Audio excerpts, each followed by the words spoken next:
Bonjour à toutes et à tous, c'est Kevin pour les Ludovores.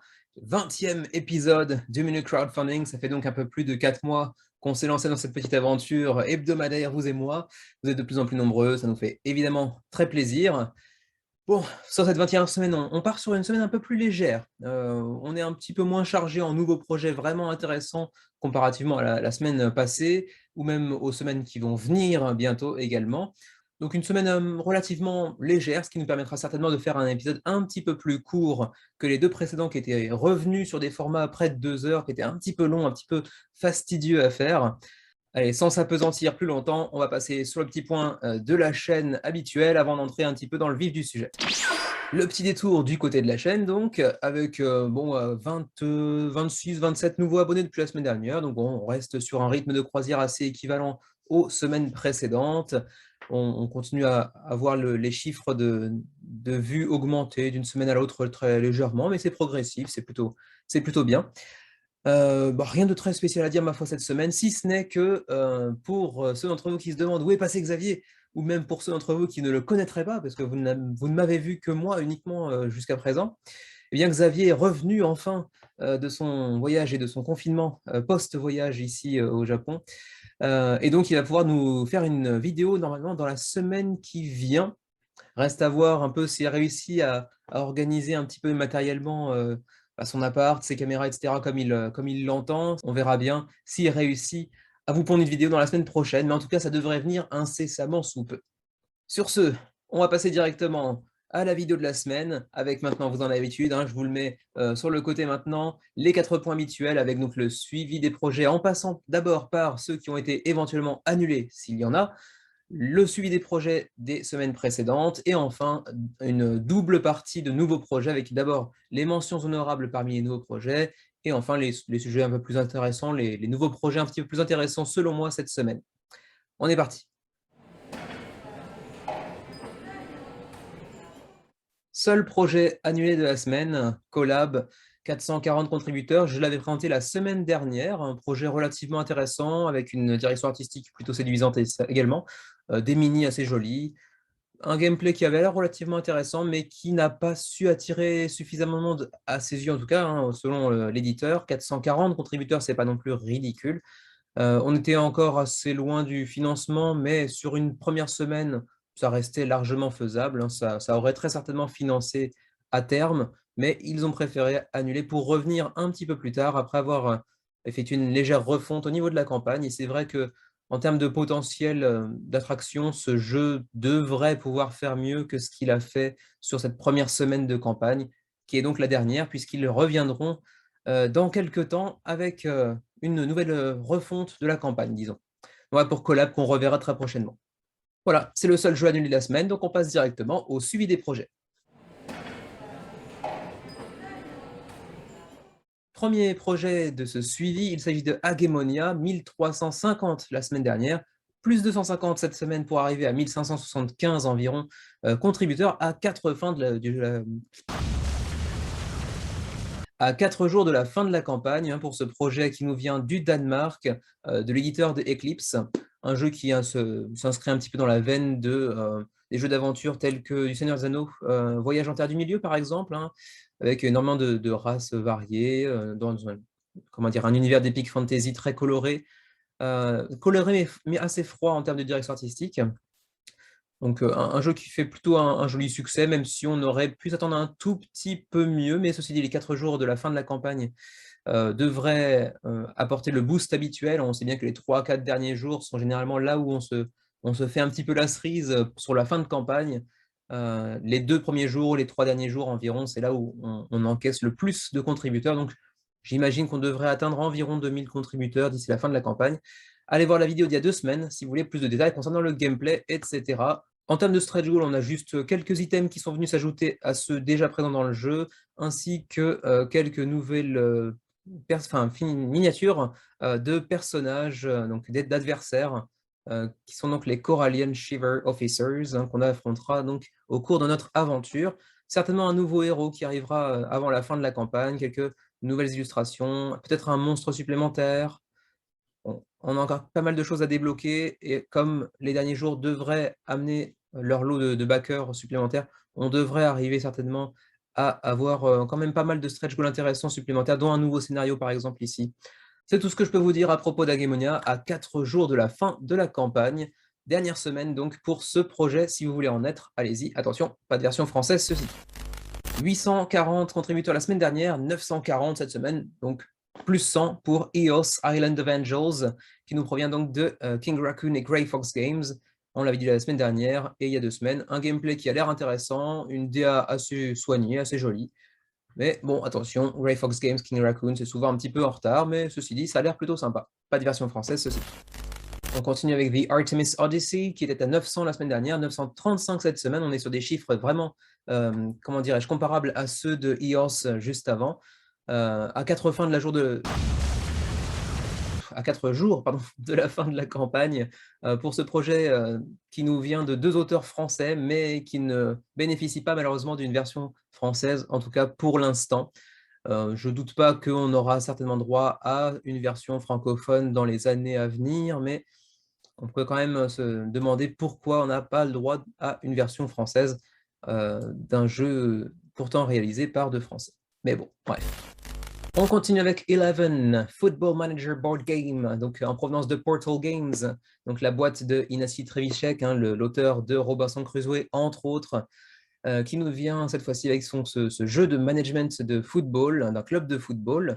On était à 2270 la semaine dernière, 2800, donc une jolie progression à 4 jours de la fin de la campagne, même si c'est vrai qu'on aurait pu attendre un petit peu plus encore de backers. Il reste 4 jours, ça devrait quand même atteindre assez facilement les 3500, j'imagine, ce qui est déjà pas si mal, notamment sur GameFound. Version française, hein, je l'avais déjà dit la semaine passée. Allons voir juste rapidement les stretch goals pour vous montrer un peu ce qui a été ajouté depuis la semaine dernière. Alors, on a donc eu de nouvelles équipes avec de nouvelles compositions d'équipes pour les adversaires, hein, pour les adversaires d'intelligence artificielle. Ensuite, on a également eu des règles avancées qui permettent enfin, et c'est pas trop tôt diront les backers, la possibilité d'affronter comment dire, nos concurrents autour de la table durant le championnat, ce qui n'était pas le cas jusqu'alors, hein. On pouvait uniquement affronter l'IA et on ne pouvait pas affronter les autres joueurs autour de la table. Ce sera désormais chose faite, hein, ce sera possible avec ce petit livret de règles avancées qui s'accompagne également de 4 petits tokens upgradés en termes de matériel, mais ça c'est un petit peu moins intéressant. On aura également de nouvelles cartes de meeting avec votre, comment dire, votre équipe dirigeante, 8 cartes qui seront réalisées par les fans, par les contributeurs eux-mêmes, avec bien sûr l'appui de l'équipe créative. On a également une aide de jeu visiblement cartonnée, ou ouais, je ne sais pas très bien, peut-être cartonnée, qui vous permet de suivre un tour de jeu pour vous aider un petit peu, pour fluidifier éventuellement les premières parties. Bon, ça, ce n'est pas très important. Ensuite, on a eu des tuiles, comment dire, avec des formes alternatives pour les améliorations de stade, donc le stade d'entraînement, enfin le terrain d'entraînement à côté du stade, et d'autres notamment derrière, hein, qui viendront s'intégrer un peu plus joliment au plateau de stade. Ensuite, on a débloqué également une sorte de variante de gameplay qui vient intégrer en fait la pause hivernale, en fait, hein, le mercato hivernal, qui vient également rajouter donc, 16 tokens pour cette période de vacances hivernales, disons, et qui permettra aussi d'allonger un petit peu la partie, si je puis dire, entre de 8 à 12 tours de jeu. Ensuite, on a également de nouveaux membres du board, donc de l'équipe dirigeante, qui seront là encore composés par les contributeurs eux-mêmes avec l'aide de l'équipe créative. Et puis finalement, hier, on a également débloqué 2 scénarios additionnels pour le solo de base, hein, pas l'extension solo, mais le solo de base du jeu. Reste à voir ce que seront les 4 derniers stretch goals, à commencer par celui-ci, Thinking Outside the Box. Est-ce que ce sera une amélioration matérielle ou est-ce que ce sera encore un petit peu du gameplay? À voir. Donc pour 11 Football Manager Board Game, on est actuellement à 2807 contributeurs à 4 jours de la fin de la campagne. Présenté il y a 3 semaines, Mint Mini était à 920 contributeurs la semaine dernière, plus 120 environ, pour atteindre 1038 contributeurs pour ce dernier jeu de la première série des Mint. Mais attention, ceci dit, livraison dans les États-Unis uniquement. Mais bon, vous le retrouverez bientôt en magasin en France, très certainement. Présenté la semaine dernière avec pas mal de détails d'ailleurs. Dog Park était à 1540 contributeurs la semaine dernière, 3673 cette semaine, donc une très très belle évolution et un résultat qui n'en finit pas de m'étonner. Je pensais vraiment pas que ce jeu de Dog Park, venant d'un primo-éditeur qui est Birdwood Games, ferait un aussi joli résultat, avec en plus des illustrations relativement kitsch, comme je le disais la semaine dernière, en tout cas selon moi. Mais il faut bien avouer quand même que le gameplay n'a pas l'air si dégueulasse que ça. Si vous voulez plus de détails concernant le gameplay, justement, je vous invite à aller regarder la vidéo de la semaine dernière où j'en parlais plutôt en détail. Attention, ceci dit, pas de version française pendant la campagne. Pour ce qui est des stretch goals, un petit détour obligé, on a eu des upgrades de matériel, donc du matériel un petit peu amélioré, quelques nouvelles cartes d'objectifs. Également, on aura des game trays, ça vous le saviez déjà, puisqu'on avait déjà vu ici pour les composants, les ressources. On avait des game trays en forme d'os de chien, évidemment, enfin d'os pour chien, devrais-je plutôt dire. Ici, on nous annonce qu'en fait, le reste de la boîte sera organisé, sera présenté grâce à des game trays, ce qui facilitera, bien évidemment, comme toujours avec les game trays, l'installation et également, comment dirais-je, le rangement. On a également quelques stickers, apparemment, bon, ça on s'en fiche un petit peu, des cartes postales éventuellement avec des chiens, bon, ça sonne encore très très kitsch, mais bon, pourquoi pas. Je me demande si certains de ces stretch goals, je n'avais pas déjà présenté la semaine dernière, bref, bon, pas grave. La boîte, un dé amélioré également avec des pattes de chien à la place des chiffres. Et après tout ça, ce n'est pas encore dévoilé, donc on verra certainement de nouveaux chiens comme vous le voyez ici, peut-être de nouvelles missions à venir, encore des améliorations de matériel. Bon, pas grand-chose d'époustouflant, mais les game trays quand même très sympa. Voilà pour Dog Park, très joli résultat décidément. Dernière fois, ceci dit, que vous le voyez dans l'émission de la semaine, puisqu'il reste seulement 6 jours.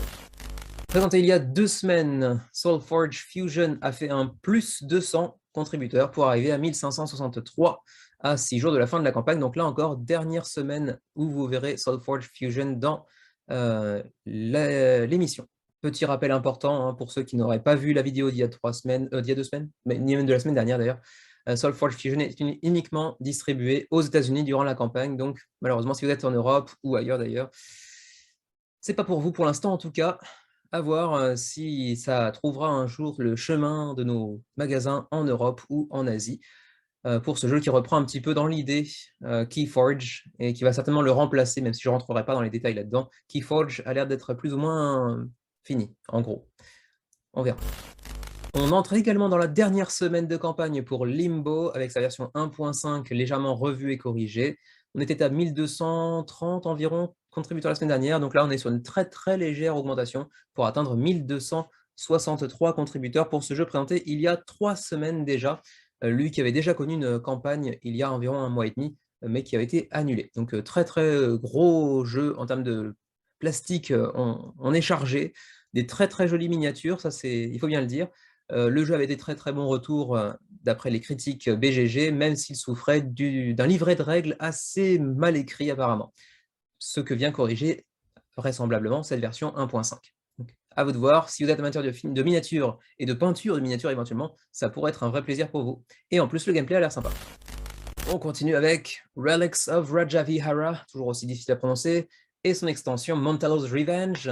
On était à 1000, non, on n'était même pas à 1000, on était 950, oui c'est ça, 950 contributeurs la semaine dernière, plus de 100 pour Relics cette semaine, avec 1164 contributeurs à une semaine de la fin de la campagne, jeu présenté il y a 2 semaines. Petit point très très rapide sur Masters of the Universe, je ne ferai même pas le point d'ailleurs sur les stretch goals. Vous le savez depuis la semaine dernière, je vous l'avais déjà dit, le jeu, là encore, comme tout à l'heure pour SoulForge, celui-ci n'est distribué qu'aux États-Unis. Bon, question de licence, de propriété intellectuelle, comme diraient nos amis anglophones, puisque nous avons une version européenne produite par Acorn Games et une version américaine, mais également pour l'Asie, produite par Simon. Donc bon, a priori, on ne verra pas celui-ci dans nos contrées de sitôt, à moins de procéder à un échange de pledge avec quelqu'un de l'autre côté du monde, en tout cas de l'autre côté de l'Atlantique. En tout cas, Masters of the Universe était à 4500 contributeurs la semaine dernière, 5600 cette semaine, donc ça reste quand même un très très joli résultat, d'autant qu'ils ont quand même franchi le $1 000 000. Présenté il y a 3 semaines, Earth and War était à 90 contributeurs la semaine dernière, 103, ça y est, on a franchi la barre symbolique des 100 contributeurs pour Earth and War à 8 jours de la fin de la campagne. De toute façon, le projet était d'ores et déjà financé la semaine dernière. On continue avec Altenar Secrets, qui était le projet Cocorico de la semaine dernière, le projet français de la semaine dernière. 145 la semaine dernière, 160 cette semaine. Ça confirme les impressions que j'avais eues la semaine dernière, à savoir que Altenar Secrets ne financera pas cette fois-ci en tout cas.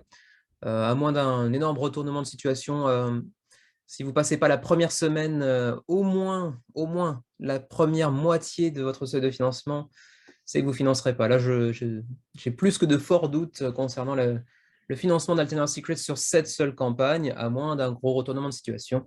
Donc, bon, 160 contributeurs, c'est déjà pas ridicule non plus, mais j'espère qu'ils prendront plutôt le choix d'annuler cette campagne pour ensuite revenir dans quelques semaines ou quelques mois après avoir fait peut-être un peu plus de communication et avoir également revu un petit peu leur niveau de pledge qui était assez mal pensé selon moi, notamment ce côté 1 contre 1 ou 3 à 4 joueurs, mais pas avec les mêmes niveaux de pledge, sans vraiment de all-in à proprement parler. Donc j'espère qu'ils prendront plutôt la décision d'annuler pour mieux revenir plus tard, parce que pour l'instant, même si jamais ils réussissaient à financer à terme, ce serait vraiment, comment dirais-je, une sous-performance compte tenu du potentiel que peut avoir le jeu, visuellement très joli, avec un gameplay qui a l'air intéressant au demeurant, mais peut-être un petit peu mal présenté, un petit peu mal pensé en termes de niveau de pledge notamment, je pense.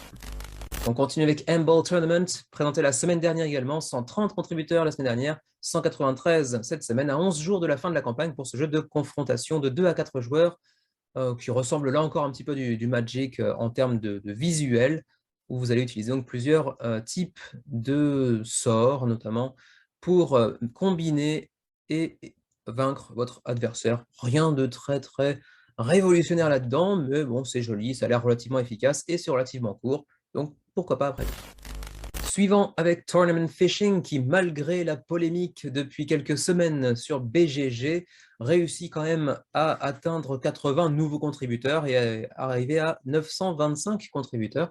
À 12 jours de la fin de la campagne, ça devrait donc largement dépasser les 1000 malgré tout d'ici la fin de la campagne pour ce petit jeu de pêche de deck building, 1 à 4 joueurs, 30 minutes à 120 minutes. Présenté la semaine dernière, Scandalo a fait un plus 200 pour arriver à 730 contributeurs à 12 jours de la fin de la campagne. Pour ce jeu à la direction artistique assez... disons que je ne suis pas sensible à la direction artistique, voilà. Mais bon, ce jeu de déduction sociale, d'énigmes que vous allez tenter de résoudre grâce à différents indices pour connecter les différents points de l'enquête et trouver le secret. Voilà, donc jeu d'ambiance, hein, typiquement, pour 1 à 6 joueurs. Présenté la semaine dernière. Présenté il y a 2 semaines, Solar Sphere était à 1080 contributeurs et est désormais 1230 à 13 jours de la fin. Il vous reste encore pas mal de temps pour aller découvrir ce jeu, peut-être le tester éventuellement. Je crois me souvenir qu'on avait également un module qui nous permettait d'y jouer gratuitement en essai sur Tabletop Simulator, si je me souviens bien, et je dis des bêtises. Ouais, vous pouvez donc, c'est ce que je disais, le tester sur Tabletop Simulator. Jeu avec des mécanismes relativement intéressants, qui a l'air d'être assez complexe, mais c'est tout sauf un défaut à mes yeux. Et il a quand même atteint 1230 contributeurs, ce qui est pas rien, en provenance de Drenda Games, dont c'est uniquement le 2e projet après son premier épisode, donc Solar Storm, dont il est plus ou moins la suite, même s'il s'agit d'un jeu complètement différent. Donc Solar Sphere a l'air quand même pas mal du tout, donc je vous conseille de vous intéresser. Il vous reste encore environ 2 semaines pour y jeter un œil. Présenté la même semaine que Solar Sphere, à savoir il y a 2 semaines, Shazen Azadi, le jeu de politique et son extension standalone semi-coop dans lequel vous allez renverser un tyran pour ensuite effectuer les premières élections et choisir le représentant de cette nouvelle démocratie parmi les joueurs autour de la table, donc semi-coopératif, parce qu'à la fin, il n'y aura quand même qu'un seul vainqueur. Eh bien, Shazen a réussi à attirer 150 nouveaux contributeurs pour atteindre presque 1200 contributeurs à 2 semaines de la fin de la campagne. Très joli jeu, avec une thématique assez forte et assez unique, une direction artistique également soignée et assez distinctive. mais un jeu très cher et qui n'est pas en version française. Présenté il y a 3 semaines, Mythic Mischief de chez Ivy Studio était à 3900, si je me souviens bien, 3915 contributeurs la semaine dernière, 4856 cette semaine, donc encore une très jolie évolution de campagne pour ce jeu disponible en version française, avec, bon, comme je l'avais dit déjà les précédentes semaines, beaucoup de FOMO, hein, beaucoup de Fear of Missing Out, un jeu qui est relativement simple en termes de mécanique, même si très bien pensé apparemment, hein, les retours sont très positifs, pour des bonnes et peut-être de mauvaises raisons également, mais bon, c'est quelque chose sur lesquels on pourra revenir dans un autre jour, dans une autre vidéo. Mais quoi qu'il en soit, un jeu légèrement surproduit, comme souvent chez Ivy Studio, et donc avec un prix un petit peu élevé compte tenu du gameplay que ça peut proposer, mais ça a l'air quand même d'être assez intéressant et assez enthousiasmant en termes de gameplay. J'aimerais bien l'essayer un jour, même si c'est relativement abstrait au-delà de l'immersion que peuvent apporter les différentes factions et leur asymétrie. Donc voilà pour Mythic Mischief qui a encore plus de 2 semaines de campagne, donc ça devrait péter un score relativement solide, hein. On devrait atteindre, je pense, facilement 7000 backers d'ici la fin de la campagne.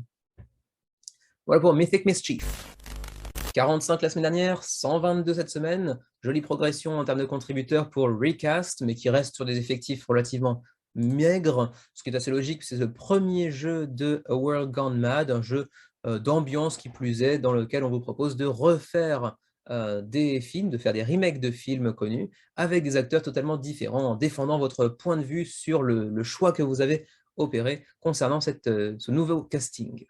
Donc présenté la semaine dernière si vous voulez un peu plus de détails. Attention, ceci dit, pour un jeu d'ambiance, pas de version française, c'est quand même un petit peu dommage, mais ceci dit, il y a assez peu de texte sur les cartes, sauf peut-être la description des films, et encore. C'est quand même, ça reste, je pense, assez jouable, puisqu'en plus, une grande partie du jeu est essentiellement basée sur l'argumentation. Donc, si vous êtes amateur de jeux d'ambiance et comment dire, d'argumentation autour de la table, c'est quelque chose qui pourrait vous plaire éventuellement. Recast, encore environ 3 semaines avant la fin de la campagne, 122 contributeurs. On continue avec One Deck Galaxy, présenté la semaine dernière, pour ceux que ça intéresse, 1860 contributeurs la semaine dernière, 3134 cette semaine, donc on est parti sur des très bonnes bases pour aller dépasser les scores de One Deck Dungeon, si ce n'est pas déjà fait d'ailleurs, allons juste vérifier par curiosité les scores de One Deck Dungeon. Alors là c'était l'extension 4800, donc non pas encore, mais le jeu de base 3060, donc c'est déjà dépassé. Ils ont déjà dépassé donc One Deck Dungeon, donc oui, je pense que de toute façon, avec 3 semaines supplémentaires, on devrait aller chercher facilement les 5000, voire 6000 contributeurs, peut-être même un peu plus, à voir l'évolution de la campagne. Donc un jeu qui reprend globalement les mécanismes de One Deck Dungeon, avec certains ajouts intéressants également, et puis comme vous l'imaginez, grâce à cette image, un univers très différent également, parce qu'on se situe plus dans un univers un peu science-fiction, avec des vaisseaux spatiaux, etc. Donc voilà pour One Deck Galaxy, à 3 semaines de la fin de la campagne, 3134 contributeurs, très joli résultat. Three Tail maintenant, 437 contributeurs, une semaine après son retour sur Kickstarter, hein, après avoir fait une campagne qui avait été avortée suite à des résultats un peu décevants. Cette fois-ci, c'est financé, mais ça reste un peu décevant. Je pense que Three Tail souffre essentiellement de son statut de jeu assez, comment dirais-je, atypique. À savoir donc ce jeu qui se joue de 1 à 3 joueurs, mais plutôt 1 ou 3 joueurs, même si on peut jouer à 2 joueurs, simplement un des joueurs devra contrôler deux personnages par exemple. Donc bon, c'est quand même essentiellement un jeu de 1 ou 3 joueurs, sans version française qui plus est, mais bon, ça n'aurait pas spécialement apporté beaucoup de backers supplémentaires. Mais c'est vrai que c'est difficile d'expliquer ce nombre de contributeurs relativement léger quand même, hein. Je pensais très honnêtement qu'ils les atteindraient en fin de campagne, quelque chose comme 1500 ou 2000 contributeurs. On en est très loin, malgré la réduction de prix également, grâce à ce nouveau pledge de Compact qui n'était pas disponible dans la première campagne, pour moins de matériel bien évidemment, hein. Visiblement, ça n'aura pas réussi, en tout cas pas suffisamment pour attirer les backers en grand nombre. Dommage, c'est un projet qui a l'air intéressant malgré tout. Donc voilà pour Three Tail, 22 jours avant la fin de la campagne, quand même 3 semaines, et 440 contributeurs environ. L'une des 2 surprises avec Dog Park de la semaine dernière, Beware of Bears, 580 contributeurs la semaine dernière, 930 cette semaine, à presque un mois de la fin de la campagne. pour ce jeu très familial, très simple, de 2 à 6 joueurs, qui prend 2 minutes à apprendre, entre guillemets, hein, qui vous propose simplement de vous sortir d'une forêt en construisant un chemin avec le verso des cartes, tout en essayant d'éviter les rencontres avec des ours. Voilà, donc très, très simple, pas spécialement très intéressant selon moi, mais bon, ça a l'air quand même d'attirer pas mal de monde, mine de rien. Le semi-coup de cœur de la semaine dernière, Verdant par, l'éditeur et l'équipe créative derrière Cascadia et Calico. On était à 3 900 contributeurs environ, si je me souviens bien, la semaine dernière. 6 000 cette semaine, à 33 jours de la fin de la campagne. C'est une campagne très longue. C'est assez rare maintenant, de voir des campagnes de plus d'un mois comme ça. C'était peut-être le cas il y a encore quelques années, mais maintenant c'est quand même plutôt entre 15 et 21 jours, disons. Donc là, un mois et demi pour Verdant, c'est quand même très très long, mais les chiffres continuent à progresser de manière assez continue. Donc vraiment un très très joli résultat déjà. 6 020 contributeurs, alors que Calico et Cascadia, je crois, avaient pointé à 9 000 maximum, je crois, pour Cascadia. Ouais, c'est ça, 9 000 et 6 700 pour Calico. Je pense que Verdun va aller battre le record des jeux de Flat Out Games assez facilement, avec certainement plus de 10 000 contributeurs pour ce jeu. Donc, comme toujours avec Flat Out Games, un gameplay beaucoup plus profond qu'on ne l'imagine au premier abord, et puis un prix intéressant, toujours 29 $, donc fidèle à leurs deux premiers projets. Joli matériel, pas très cher, gameplay accessible mais intéressant et plus stratégique qu'il n'y paraît. J'avoue que même moi, alors que bon, les plantes vertes, j'avoue que je m'y intéresse très peu. Je devrais, hein, je devrais, mais j'ai du mal à m'y intéresser. Je pense que j'aimerais bien mettre la main dessus un jour, certainement pas pendant la campagne Kickstarter des frais de port, en fait, qui pour moi au Japon coûterait presque l'équivalent en fait du jeu lui-même. Mais un jour, je pense que j'aimerais bien mettre la main dessus quand même, malgré tout. Donc, c'est qu'ils font visiblement un bon boulot, parce que pour m'intéresser aux plantes vertes, c'était pas gagné d'avance. Voilà, pour ceux qui voudraient des détails concernant le gameplay, j'ai fait un encart spécifique sur Verdant la semaine dernière, sur peut-être 15-20 minutes, donc vous en apprendrez bien plus dans la vidéo de la semaine dernière. Et c'est tout pour le suivi des projets.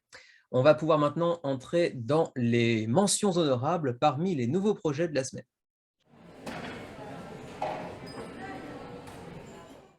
Et le premier projet de ces mentions honorables, je dois bien l'avouer avec une certaine honte, je triche un petit peu, parce que ce projet n'est pas vraiment nouveau, il date de la semaine dernière, mais je l'avais raté. Honte à moi. Projet qui nous vient de Japanime Games, qui est une boîte qui généralement fait des traductions pour aller apporter au public européen et américain des jeux en provenance d'Asie, mais qui parfois produit des jeux, comment dirais-je, originaux. Ici, c'est le cas. Sushi Boat n'est pas un jeu japonais à l'origine, c'est un jeu réalisé par Dario Massarenti et Francesco Testini.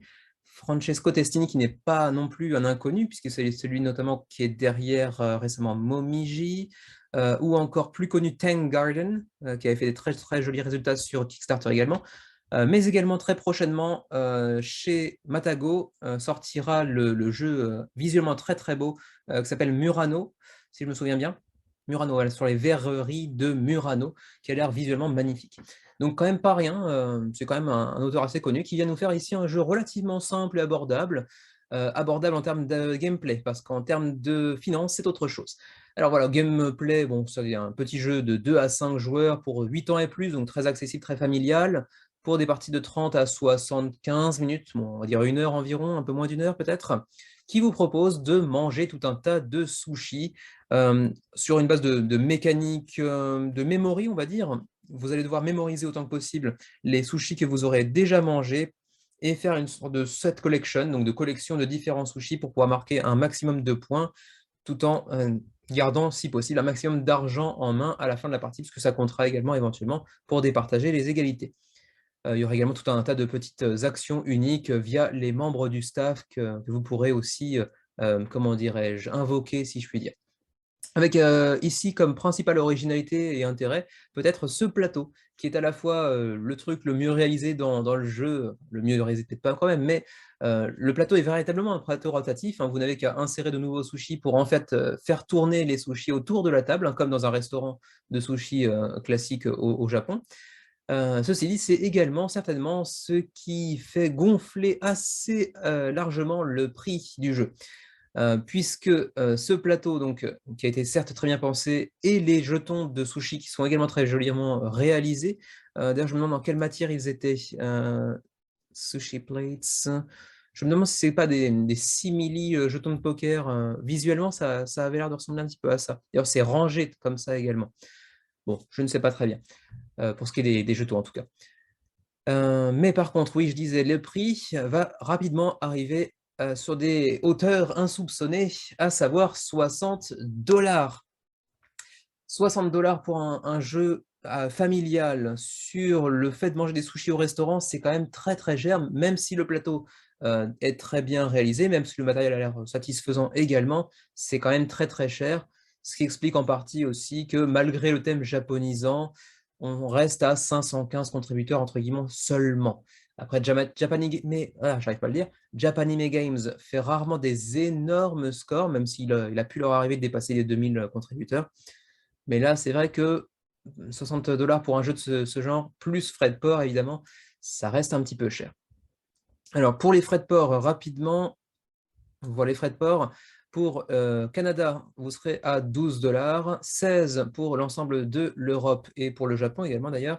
Mais ensuite, je voudrais également savoir si la TVA sera comprise ou non. Eh bien non, la TVA sera calculée et ajoutée durant le Pledge Manager.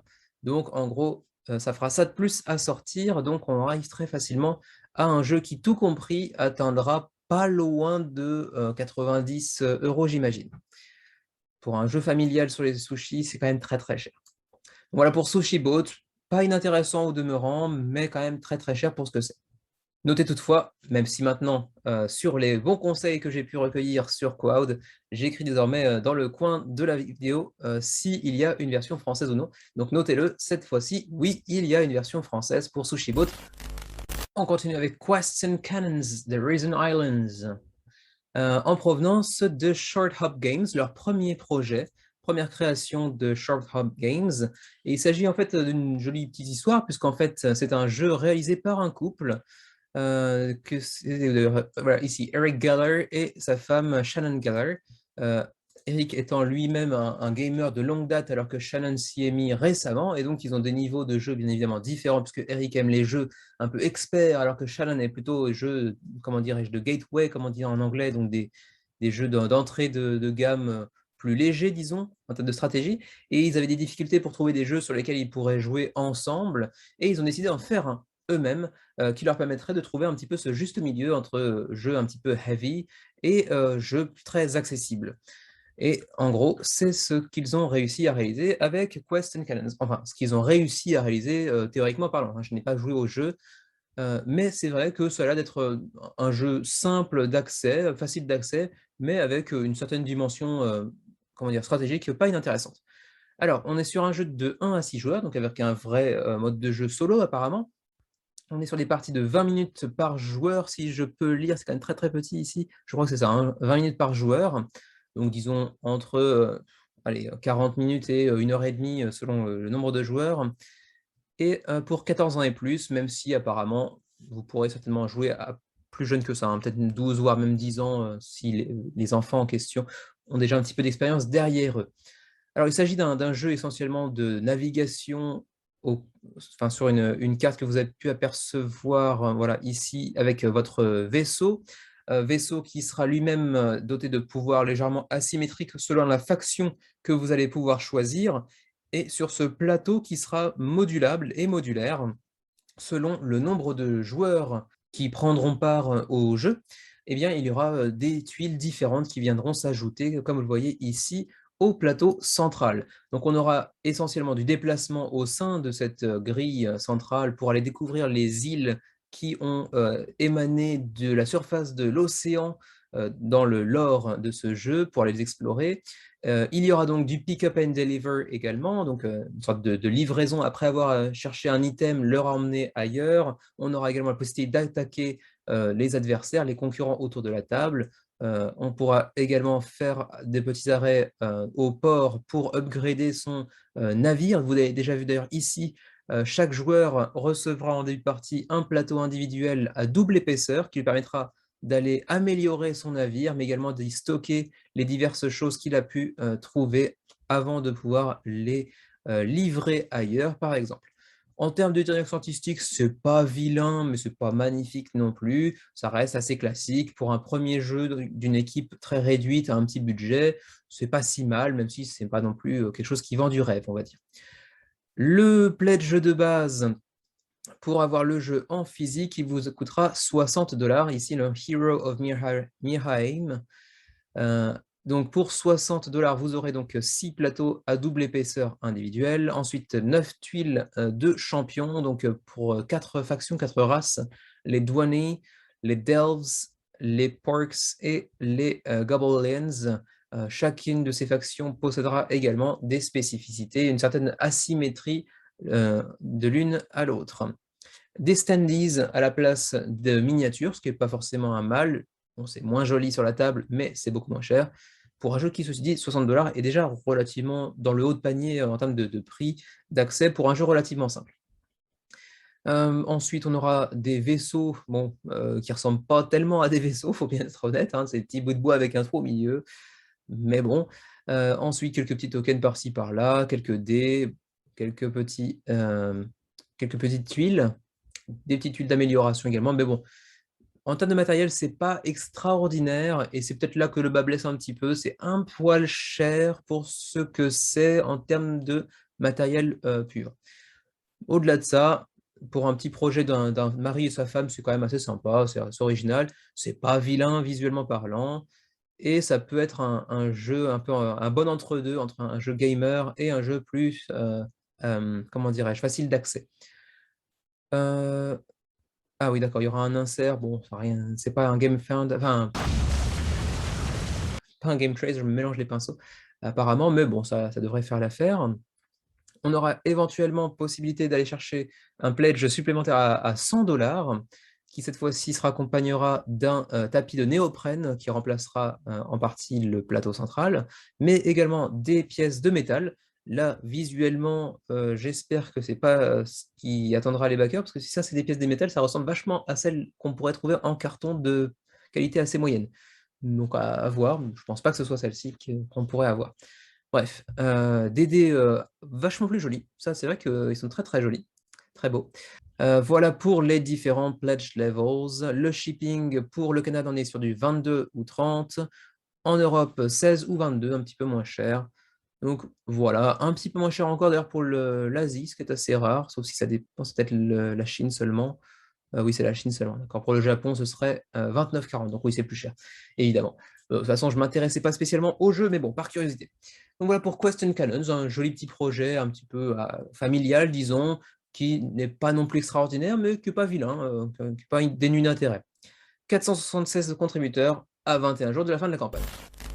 Suivant, The Light in the Mist, qui, comme son nom l'indique ici, A Tarot Puzzle Tale, est un jeu un petit peu à mi-chemin entre le puzzle et le jeu de tarot. Ça a l'air assez intéressant, visuellement très joli également. Un projet assez unique qui nous vient de Post Curious, donc c'est le deuxième projet, jamais entendu parler, donc petit tour, on va voir. The Emerald Flame. Alors, 3400 contributeurs, j'étais passé complètement à côté, avec une version française qui plus est. C'était quoi ce projet? The Emerald Flame. C'était quand d'ailleurs, d'abord pour commencer? L'année dernière. Ouais, d'accord, j'étais passé à côté. Enfin, la couverture me dit vaguement quelque chose quand même. Mais j'étais passé à côté quand même. D'accord, bon, ça a l'air d'être assez intéressant. Et The Light in the Mist reprend un petit peu cette direction artistique assez soignée, assez mystérieuse, dans un jeu de tarot qui n'est pas un jeu de tarot à proprement parler, mais qui reprend les cartes typiques du tarot pour aller trouver un jeu qui se fera donc un peu à mi-chemin entre le storytelling, l'œuvre d'art un petit peu, le tarot de deck et le jeu de puzzle. Et c'est à mi-chemin de tout ça que se trouvera The Light in the Mist, qui est une expérience de coopération pour 1 à 4 joueurs, 14 ans et plus, pour environ 5 heures de gameplay. Ce qui ne veut pas dire que vous ne pourrez pas rejouer, mais ceci dit, le jeu est prévu pour avoir 5 heures de gameplay. Après, à vous de voir si vous le garderez, si vous prenez le temps d'oublier pour pouvoir le refaire plus tard, etc. Ou si vous le revendez éventuellement derrière. Alors, comment jouer? Bien simplement, vous allez prendre une carte que vous allez sélectionner pour en résoudre le puzzle. Vous allez ensuite sélectionner toutes les cartes qui, montrent le même logo que la carte que vous avez choisie et en les utilisant, vous allez essayer de, répondre, de trouver la solution à plusieurs micro-énigmes qui peuvent être parfois des énigmes basées sur les mots, mais également parfois sur le visuel, sur les petits détails au sein des cartes. Et puis il y a tout un tas d'embranchements, qui pourront, ensuite se développer suite à votre, réponse, sachant que, une énigme, un puzzle peut avoir plusieurs réponses potentielles. Et vous aurez également l'opportunité de, d'écrire en fait, d'enregistrer sur ce papier, votre évolution, hein, puisque 5 heures, on ne s'attend pas forcément à ce que vous jouiez l'entièreté, du jeu en une seule fois. Donc voilà, assez intéressant, il y a de la narration, il y a du visuel, il y a tout un côté puzzle intéressant. Simplement, on ne peut pas jouer au tarot avec. Bon, ça c'est un petit peu dommage, mais bon, c'est pas l'objectif. On vous dit ici qu'il y a plusieurs puzzles qui peuvent, avoir plusieurs réponses possibles, même si ça vous amènera à lire différents passages de la narration. Les puzzles varient, enfin, changent beaucoup en termes de complexité d'un puzzle à l'autre. Ensuite, les puzzles sont apparemment modulaires. Il y en a certains pour lesquels vous aurez besoin d'être assis des heures durant pour pouvoir en trouver la solution, d'autres un peu plus simples. Il n'y a apparemment aucune nécessité de connaître, les règles du tarot pour pouvoir y jouer. Il y a aussi un petit passage dans le livret de règles qui vous permet d'apprendre à lire les cartes de tarot pour lire l'avenir et cetera, j'imagine. Donc voilà, un projet, assez intéressant, assez unique, assez atypique, ne serait-ce que visuellement également, hein, très, très, atypique et du coup pas dénué d'intérêt, mais bon, c'est pas du tout mon genre de jeu a priori, mais quand même, je souligne l'attrait que peut avoir l'originalité de ce type de projet. Alors, il y a 2 niveaux de pledge, l'édition standard avec une boîte de base, 78 cartes, hein, le livret de règles et cetera et puis une version collector qui arrive avec une boîte en bois avec, visiblement une pyrogravure, sur le dessus pour, ce côté un petit peu collector. Également un petit sac en velours pour, les cartes, j'imagine. Un petit pins en énamel, bon rien de très intéressant et puis des print packs, donc peut-être des sortes de cartes postales que vous voyez ici, j'imagine, pour accompagner le jeu. Alors le jeu de base, qui est donc ici Standard Edition, vous coûtera 32 et vous avez un pledge donc, à 95 pour le Flame of Destiny qui est en fait cette édition collector que vous voyez ici. 32 pour un jeu de tarot, c'est pas donné déjà, mais alors 95 il faut vraiment, vraiment aimer l'expérience, aimer le côté un peu collector de la boîte en bois pyrogravée, mais c'est quand même très, très cher. Donc si vraiment le projet vous intéresse, je serais plutôt tenté par vous encourager à aller vers le premier pledge, le pledge de base à 32 Le reste me semble très, très cher. Voilà pour ce qui est du jeu. Est-ce qu'on peut aller voir rapidement les stretch goals? Bon, rien de très intéressant sur les French goals. Les stretch goals. Mais parlons maintenant du shipping des frais de port. Le shipping pour, l'Europe est à, 8 à 15 pour la Standard Edition. Ça va du simple au double. Pour l'instant, ils n'ont pas encore, d'estimation précise, visiblement, pour ce qui est de l'Europe, ce qui peut être assez gênant pour les backers européens. Pour le Canada, c'est déjà 14 ce qui est presque la valeur maximale pour l'Europe, donc c'est déjà pas très engageant non plus. Et pour le reste de la planète, à 15 Voilà, pas un projet inintéressant.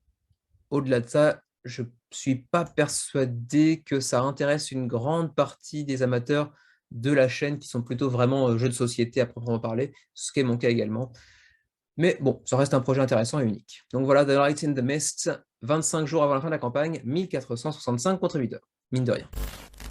Dernière mention honorable de la semaine, il s'agit de Cranky Chinchillas, les chinchillas grincheux. Et mine de rien, ça pourrait être un jeu qui, une fois la campagne terminée et arrivé en magasin, pourrait faire du chiffre, je pense, en magasin. Ça pourrait attirer pas mal de monde, un peu à la façon d'un Exploding Kittens, toute proportion gardée, hein, il y aurait quand même beaucoup moins de personnes intéressées parce que ce n'est pas une licence à l'origine, mais quand même, c'est très très mignon. C'est un jeu qui s'apparente à un jeu d'ambiance avec plusieurs équipes où il faut faire des alliances, se trahir, etc. C'est mignon comme tout. Je pense que ça pourrait attirer quand même pas mal de monde. Et d'ailleurs, pour une première semaine, on est déjà quand même à 770 contributeurs, ce qui est tout sauf ridicule pour Cranky Chinchillas. Alors, comme je l'ai dit, en termes de gameplay, il s'agit essentiellement d'un jeu d'ambiance et d'équipe avec des rôles cachés et de la gestion de main. Alors, pour commencer, eh bien, c'est un jeu qui se joue de 30 à 60 minutes pour 4 à 6 joueurs, mais pouvant aller jusqu'à 8 joueurs si vous avez les extensions qui sont disponibles dans la campagne, et un jeu de 14 ans et plus. Alors d'abord, en première partie, on va assigner à chaque personne un rôle secrètement, bien entendu. Ils feront partie soit de l'empereur, enfin de l'empire de Qin, soit de Sleepy Town, soit de l'équipe de l'esprit de la forêt, soit le traître qui lui va jouer seul. Donc pour ce qui est de Qin Empire et Sleepy Town, l'objectif est assez identique, assez proche. Quand on est Qin Empire, il va falloir tuer tous les joueurs autour de la table qui sont dans l'équipe Sleepy Town. Et au contraire, Sleepy Town va chercher à détruire l'ensemble des joueurs représentant l'équipe de Qin Empire. L'esprit de la forêt, lui, va simplement gagner la partie s'il arrive à réduire les effectifs de Qin Empire et de Sleepy Town à 1 ou moins, alors que lui est toujours vivant. Et enfin, le traître, le vagabond, on pourrait dire aussi, lui est très neutre, il va simplement tenter de l'emporter s'il est le dernier joueur vivant. Et s'il est tué, il continue malgré tout à jouer, et il aura alors la même fonction, la même mission que l'esprit de la forêt, à savoir donc l'emporter en réduisant les autres équipes à 1 ou moins de héros par équipe. Voilà, donc très simple. Ensuite, vous allez commencer avec une main de cartes composée de différents héros ayant chacun ses pouvoirs uniques. Et vous allez jouer chacun à votre tour des cartes et leurs effets avec certains items également, certains artefacts qui vous permettent de vous protéger ou au contraire d'attaquer, de renforcer des attaques, etc. Pour vaincre vos adversaires, mais toujours en tentant, autant que faire se peut, de conserver votre identité secrète. Et puis voilà, on va jouer jusqu'à ce que votre mission secrète soit atteinte ou jusqu'à ce que vous-même mouriez. Voilà, donc petit jeu d'ambiance avec des rôles cachés, un petit peu de gestion de main. Et vous avez d'ailleurs, j'avais oublié de le noter, une vidéo de l'école du jeu en français. Le jeu lui-même n'est pas disponible en français apparemment, mais comme vous avez pu le voir, il y a assez peu de texte. Bon, il y en a un petit peu quand même, certes, mais ça reste assez abordable, je pense, même si vous n'êtes pas des foudres de guerre en anglais. Pour ce qui est des pledges, alors on a une édition standard qui sera l'édition qu'on trouvera également en magasin. On a une édition Kickstarter exclusive qui vient avec une couverture légèrement différente, mais également avec tous les stretch goals de la campagne. Ensuite, en plus, on pourra trouver un promo pack exclusif à Kickstarter qui vient apporter 4 nouveaux héros, avec un effet holographique d'ailleurs sur la carte, ce qui est sympa, c'est toujours un petit peu plus. Ensuite, on a deux extensions pour pouvoir jouer jusqu'à 8 joueurs, qui viennent inclure 2 nouveaux héros chacun, et qui donc montent le niveau de joueurs de 6 à 8 joueurs maximum. Ensuite, allons voir les prix. Bon, il y aura également des petits playmats apparemment individuels. Les petits standees en acrylique pour accompagner le jeu. Descendre un petit peu. Voilà, pour les pledge levels. Alors, le jeu de base coûtera donc 20 $. Le jeu de base, avec sa version exclusive Kickstarter, qui s'accompagne également de tous les stretch goals, sera 5 $ de plus pour 25 $. Donc. Ensuite, on pourra aussi prendre un bundle, ce qui permettra d'avoir la petite promo pack de Heroes Pack supplémentaire pour 35 $ au total. Et ensuite, on a le Collector's Set, qui est en fait une sorte de all-in, avec les 2 extensions et le Hero Pack pour 49 $. Et ensuite, vous avez du Deluxe Tiers qui vous permet de faire la même chose, mais avec des playmats dans tous les sens pour chacun des joueurs, plus bien sûr la boîte upgradée exclusivité Kickstarter. Voilà, donc il y a quelques niveaux de pledge un peu supérieurs également, mais qui me semblent un peu moins intéressants. Mais c'est vrai qu'ils ont mis un petit paquet et au final, Si on arrive sur les 139 $ pour un jeu d'ambiance de ce genre-là, c'est quand même un petit peu cher payé. Mais disons que le all-in gameplay, par exemple, hein, le all-in gameplay ici à 49 $, ça me semble encore à peu près acceptable. D'autant qu'on n'a pas vraiment besoin de playmat pour ce type de jeu, à mon avis. Mais bon, après, libre à vous, si vous êtes gros fan de chinchilla et de jeux d'ambiance à rôle caché, bon, allez-y. Ensuite, les frais de port. Le frais de port, c'est un peu le bordel en termes de présentation. Non, c'est pas les frais de port, ça d'ailleurs, c'est même pas les frais de port, c'est juste les pledge levels. Bon, c'est très Excel, hein, c'est vraiment un tableau Excel. Alors, les stretch goals, ça, je n'en ai pas parlé.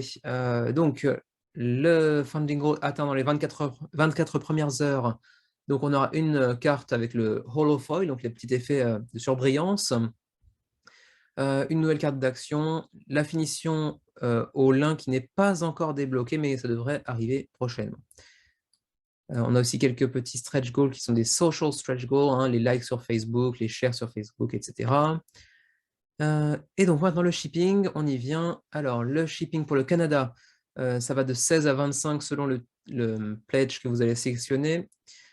Pour l'Union européenne avec la France qui est dans le niveau 1, j'imagine. Belgique, France 2, d'accord. Donc pour la Belgique, 18,26 en termes de fourchette, et pour la France, 22,29. C'est quand même un petit peu cher vu le jeu dont il s'agit. Par exemple, si vous prenez le all-in gameplay à 49 $ plus 25 de frais de port, ça pique un peu quand même. Donc un jeu pas donné pour ce qu'il est. Pour la taxe, la TVA, éventuellement, la TVA est déjà prise en compte, donc vous n'aurez pas à payer la TVA lors de réception du jeu. Ce qui est pas mal, mais du coup, ça explique aussi en partie peut-être les frais de port un peu supérieurs compte tenu du matériel que ça contient. Et le jeu devrait vous arriver théoriquement en août prochain, en août de l'année prochaine. En quelques petites photos de chinchilla. Ça fait vendre peut-être, je ne sais pas. Peut-être. Donc voilà, en tout cas, pour ce qui est de Cranky Chinchillas, 27 jours de la fin de la campagne, 770 contributeurs pour un jeu d'ambiance un petit peu cher, mais tellement mignon. Et c'est à peu près tout pour les mentions honorables de la semaine. Il nous reste 4 jeux à aller découvrir pour ce qui est des gros projets de la semaine.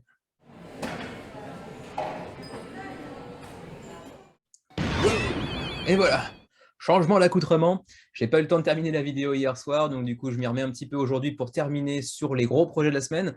Le premier, vous le voyez ici, c'est Artisans of Splendid Vale, un jeu en campagne Legacy, ceci dit avec une possibilité de rejouer grâce à un pack de recharge qui vous permettra de recommencer la campagne.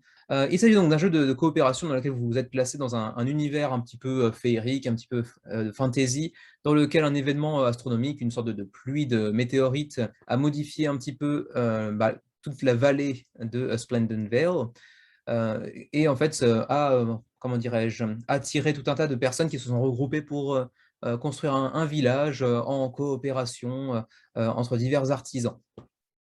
Voilà, vous voyez, c'est très coloré, c'est très bon enfant en termes de, comment dirais-je, d'univers, même s'il y aura évidemment quelques scènes un peu plus action où il faudra, comment dirais-je, se sortir les doigts pour aller affronter quelques adversaires notamment, mais en gros, ça reste relativement apaisant en termes de gameplay, j'ai l'impression. Alors attention par contre, pour ceux d'entre vous qui pourraient être un petit peu allergiques à tout ce qui est woke, j'avoue que j'en suis un petit peu, mais bon, on passera outre. Le jeu vous plaira peut-être pas tellement, c'est vraiment assez, disons que c'est très visible, quoi. C'est limite outrancier, on montre vraiment sa vertu. Le signalement de vertu est assez fort dans ce jeu, avec beaucoup enfin, les personnages incarnent des membres, entre guillemets, de la communauté enfin, LGBTQ+, machin, machin. En gros, donc vraiment, ça fait partie comment dirais-je, des attraits principaux du jeu selon les auteurs. Selon tout un chacun, ce sera vraiment à vous de déterminer si ça peut vous plaire ou au contraire vous faire fuir. Mais en tout cas, apparemment, c'est partie prenante de l'univers du jeu. Alors, le jeu lui-même coûte pour son pledge de base 99 $, donc environ 90-95 euros. Il vient avec 4 livres de personnages. Chacun des 4 personnages possède son propre livre de 270 pages. Donc, en termes de matériel, c'est quand même assez épais. On ne peut pas leur reprocher ça. 4 boîtes qui viendront accueillir les meeples et l'équipement de chacun des personnages. Ensuite, des petites feuilles de personnages sur lesquelles vous pourrez prendre des notes sur leurs capacités que vous aurez réussi à débloquer, sur leurs armes, sur leurs blessures, etc.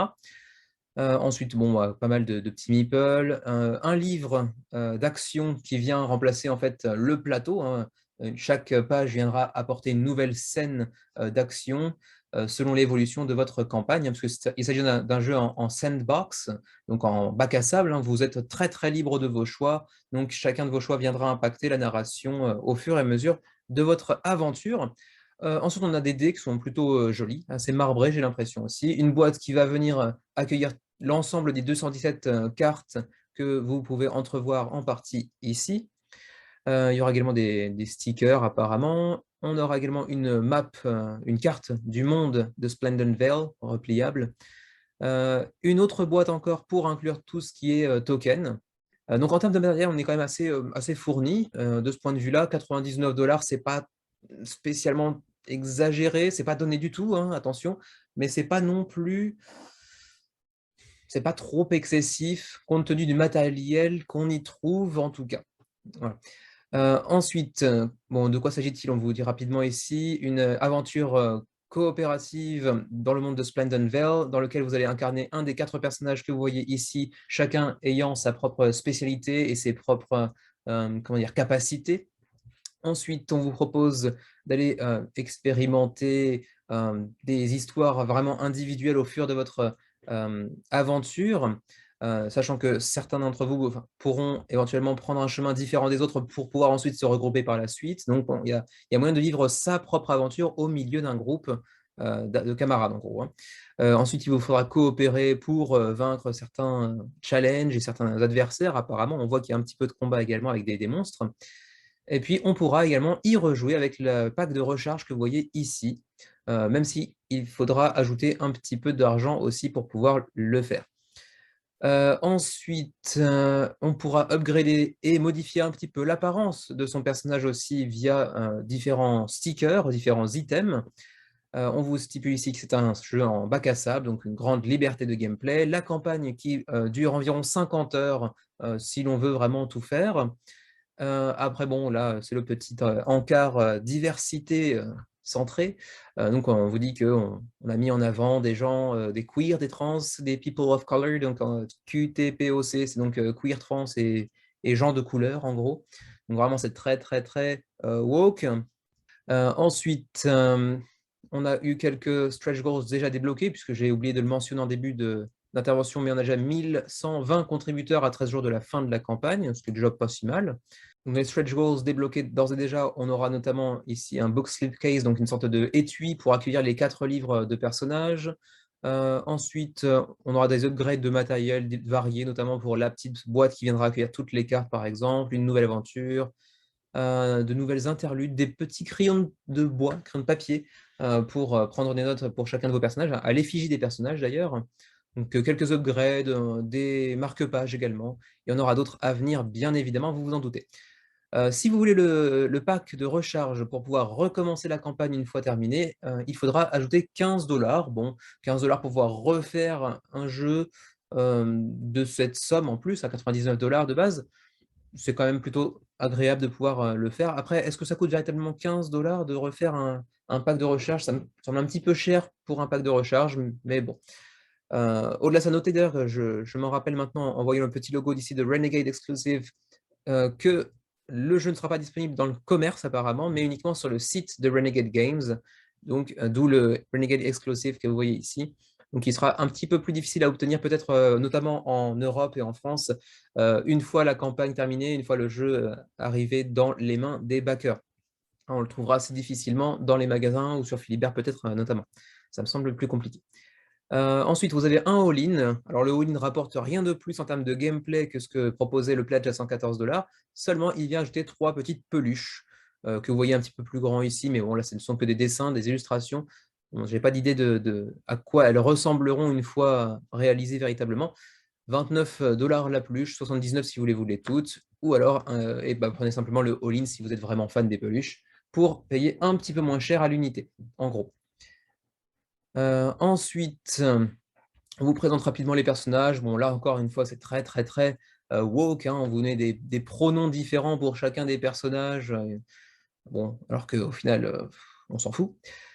Heu, Encore une fois, je suis pas dérangé par les personnages en tant que tels. La DA me dérange pas outre mesure. Bon, ça fait effectivement un petit peu woke, mais en fait, je m'en foutrais si c'était pas aussi, comment dirais-je? Si c'était pas aussi mis en avant. Je viens là pour jouer à un jeu, je m'en fous un petit peu des pronoms des personnages, très honnêtement. Je les appellerai certainement lui, elle, parce que, bah, c'est moi qui jouerai au jeu, c'est pas les créateurs. Bon, bref, on sort du débat, enfin, c'est même pas un débat d'ailleurs, on va même pas se lancer là-dedans, passons. On passe directement, donc à un jeu de Nicky Valence, où j'aurais peut-être pu le mentionner aussi. C'est quelqu'un qui a beaucoup travaillé notamment sur, hem, Arkham Horror, Eldritch Horror et cetera. Donc, un habitué des jeux assez populaires, notamment sur BGG, donc plutôt un gage de qualité. Mais les stretch goals, là, on sait pas. C'est les, shipping, donc les frais de port. Les frais de port maintenant, pour le Canada, on part sur du 33 $ pour le jeu de base, 35 si vous voulez le all-in gameplay, 41 si vous voulez en plus, les peluches.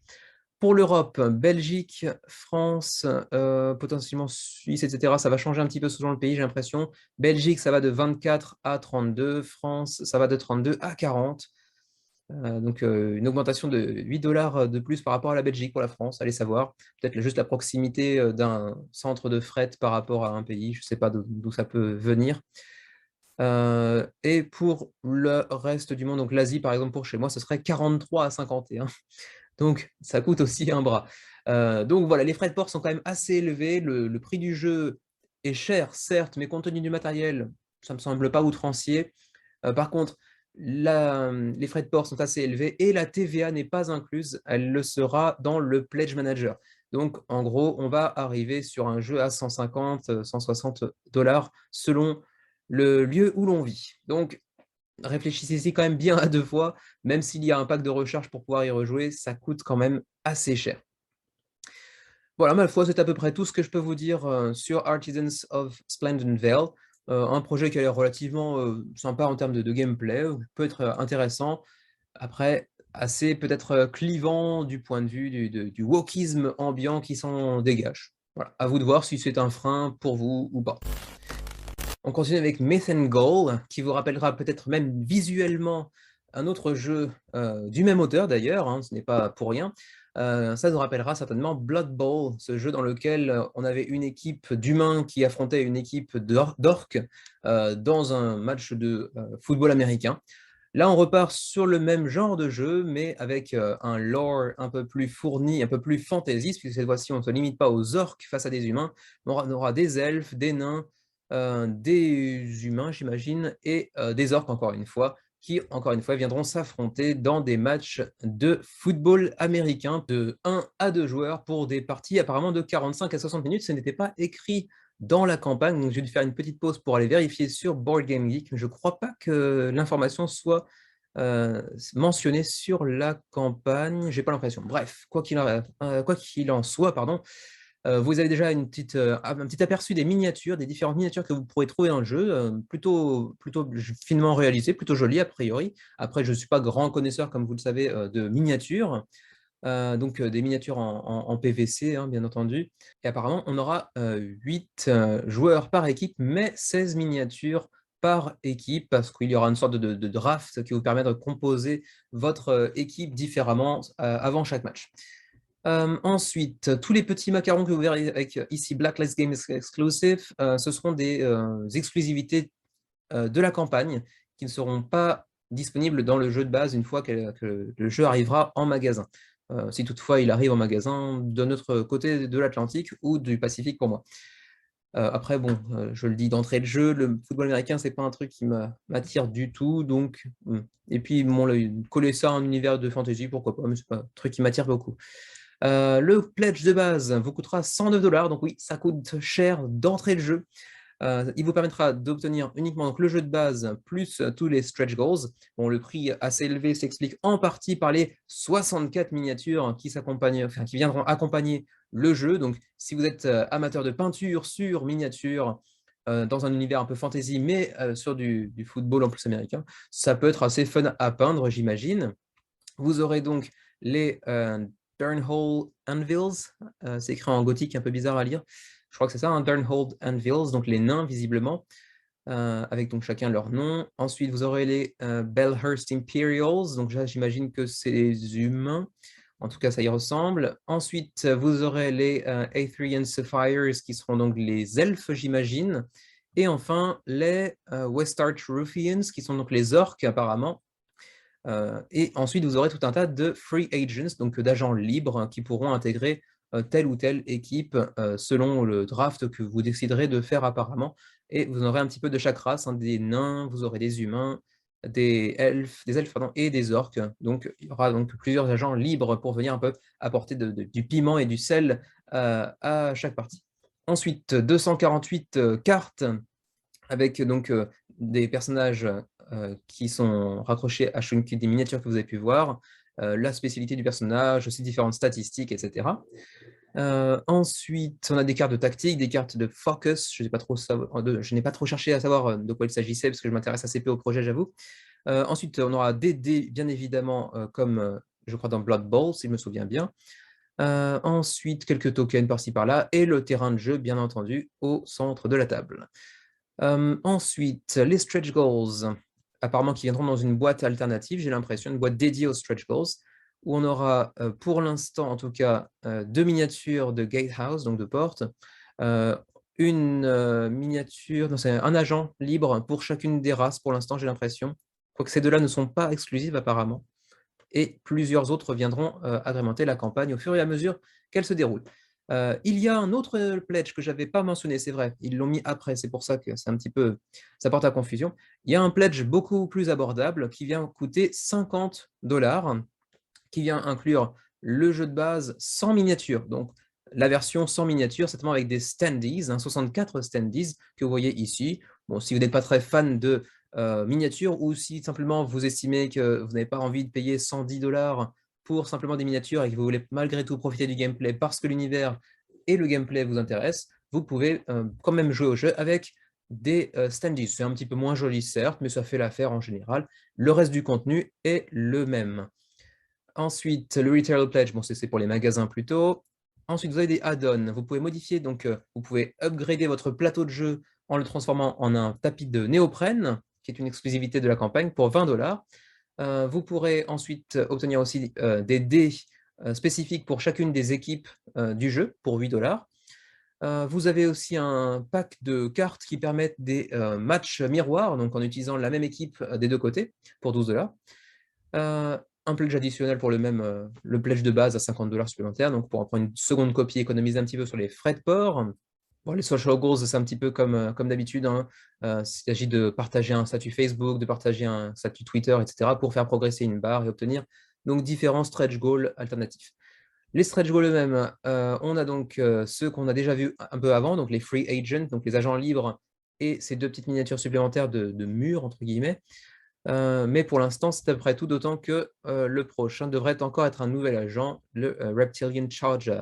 Pour l'instant, c'est essentiellement, au-delà des Gatehouse ici, que des agents libres, donc un peu plus de joueurs, entre guillemets, d'athlètes disponibles, avec certainement leur capacité, leur spécificité propre, mais on aimerait certainement voir d'autres ajouts autres que des agents libres, encore une fois.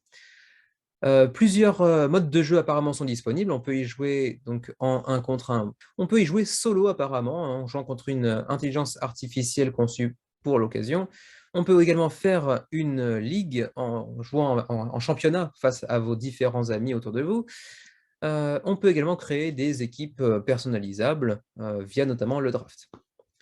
Ensuite, vous avez tout un espace de How to Play, donc choisissez votre équipe, choisissez votre focus, donc votre tactique de base, j'ai envie de dire, votre spécificité en tant qu'équipe. Ensuite, choisissez votre tactique, choisissez vos joueurs de départ, je dirais en football, votre 11 de départ, mais je ne sais plus combien on joue dans le football américain, mais j'ai l'impression qu'ici c'est peut-être 5, ouais, peut-être 5 joueurs de départ, j'imagine.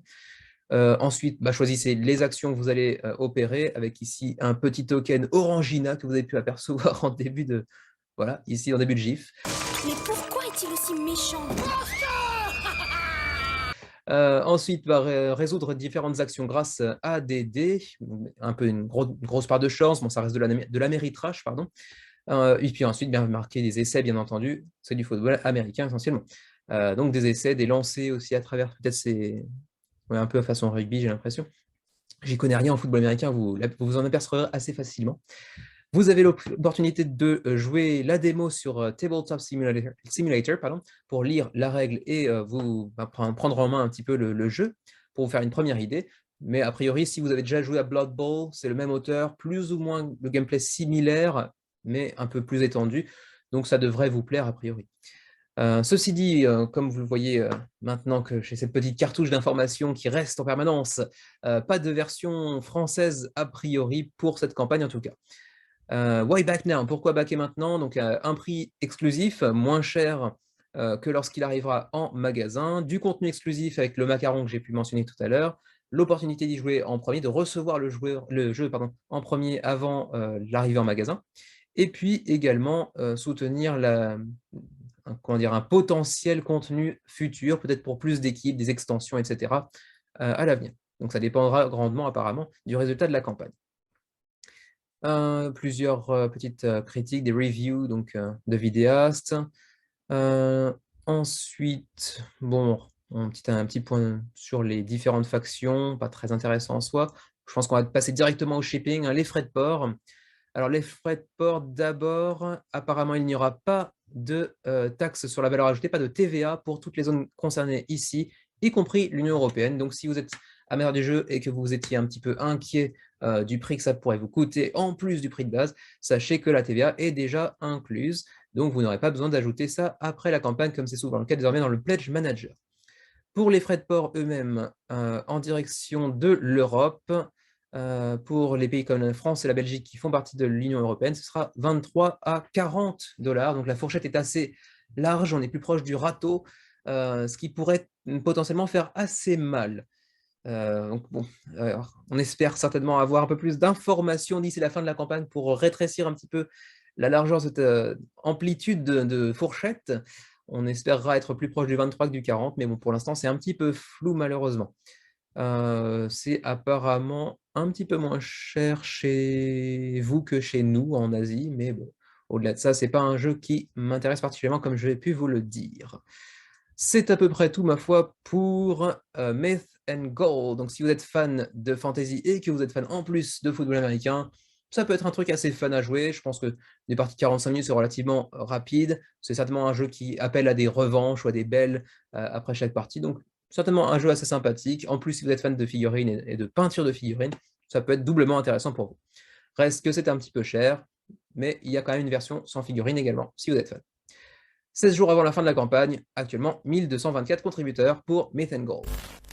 On continue avec Tales of the Arabian Nights, qui nous vient de Holy Grail Games. Donc vous connaissez certainement Holy Grail Games, qui est en partie français, en partie anglais, parce que ce sont des dirigeants anglais qui ont fondé leur entreprise en France. Donc tous les projets ont bien entendu une version française. La campagne elle-même, d'ailleurs, possède une version française sur GameFound. Il suffit de cliquer dessus et voilà, ici directement, les contes des 1001 tuiles. Le titre est un petit peu modifié pour regarder le jeu de mots, hein, puisqu'ici, Tales of the Arabian Nights nous vient de Tales, donc les contes en anglais, et donc ils ont dû modifier pour les contes des 1001 tuiles au lieu des nuits, bien évidemment. Ça rend un petit peu moins bien en français, mais quand même, ils ont fait l'effort d'essayer de conserver un petit peu l'aspect jeu de mots. Donc on peut naviguer un petit peu dans la version française, hein. Il me semble que c'est exactement le même contenu à peu de choses près. Oui, donc on va passer directement sur la partie en français. Pour l'instant, toutefois, on va regarder quand même le nombre de backers. On est actuellement sur près de 500 backers à 19 jours de la fin de la campagne, ce qui n'est pas un départ non plus extraordinaire, mais le jeu de toute façon est financé à 128% déjà. Pas de souci pour eux, mais après, c'est pas non plus un énorme résultat. Et c'est vrai que ça dépend en grande partie, je pense, du type de jeu dont il s'agit. Holy Grail Games nous a souvent fourni des jeux de société, tout ce qu'il y a de plus classique, mais relativement efficace. Museum, par exemple, fonctionne assez bien, même si c'est pas révolutionnaire.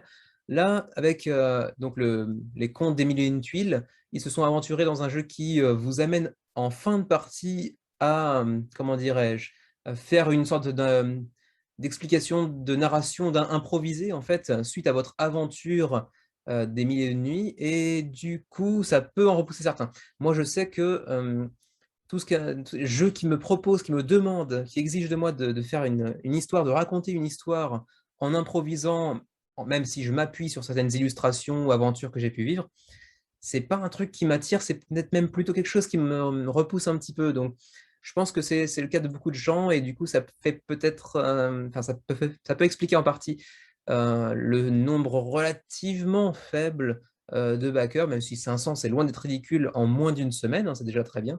Mais là, ils ont passé les premiers jours qui apportent le plus de contributeurs, donc ça va commencer à ralentir un petit peu. Je pense pas que le projet dépassera les 1500, 2000 contributeurs. Je peux me tromper, bien entendu, mais c'est l'impression que ça me donne. Après, comme vous le voyez, on est sur, encore une fois, de très jolies illustrations, très nombreuses, hein. Chaque tuile ici est unique. Les illustrations sont très nombreuses. Donc, regardez un petit peu toutes ces tuiles, c'est très joli. On vous emmène dans un pays lointain qui est donc en fait le sultanat de Bagdad, il y a fort fort longtemps, et le sultan organise désormais un concours de contes. Et vous allez donc partir à l'aventure dans le désert pour aller euh, récupérer différents artefacts, aller découvrir certains lieux, certaines villes, euh, pour ensuite, en fin de partie, aller raconter un peu votre histoire et vos exploits au sultan, qui va élire parmi les joueurs autour de la table le plus grand conteur de la tablée, de la nation, si je me mets un peu plus dans l'univers du jeu. Alors, bien sûr, donc version française, entre autres, des parties pour 12 ans et plus de 2 à 5 joueurs et 10 minutes à peu près par joueur, donc partie relativement courte, hein, on n'est pas très loin d'un jeu d'ambiance au final. Ensuite, quelques critiques, bon ça c'est assez peu important. Voilà le pitch un petit peu, hein. Vous allez explorer le désert, comme je disais tout à l'heure, et collecter des tuiles. Et à la fin, vous allez raconter un petit peu votre histoire pour impressionner le sultan avec un récit épique. Vous avez donc dans la boîte un livre de règles, bien sûr, le plateau central qui compose donc le désert avec au centre, j'imagine, la cité de Bagdad, les plateaux caravanes individuels pour chaque joueur, un plateau central de compteur avec une piste de points, j'imagine, des tuiles d'histoire avec lesquelles vous devrez composer pour aller récupérer les objets dans le désert et construire votre compte. Un plateau de marché, puisque vous pourrez revendre certaines tuiles que vous aurez réussi à découvrir dans votre exploration. 57 tuiles aventure étoile du Nord, 88 tuiles aventure de base, avec donc pour chacune, encore une fois, des illustrations uniques. Des tuiles de bonus temporaires également, des standees pour les personnages que vous déplacerez sur la carte, différents jetons propres à chaque joueur, des jetons de vote pour élire la personne qui aura fait le plus joli compte, hein, le plus convaincant, entre guillemets. Ça aussi, c'est un truc pour lequel j'ai beaucoup de mal. J'aime pas quand le sort de la partie est décidé par les joueurs autour de la table eux-mêmes via un vote, ce genre de choses-là.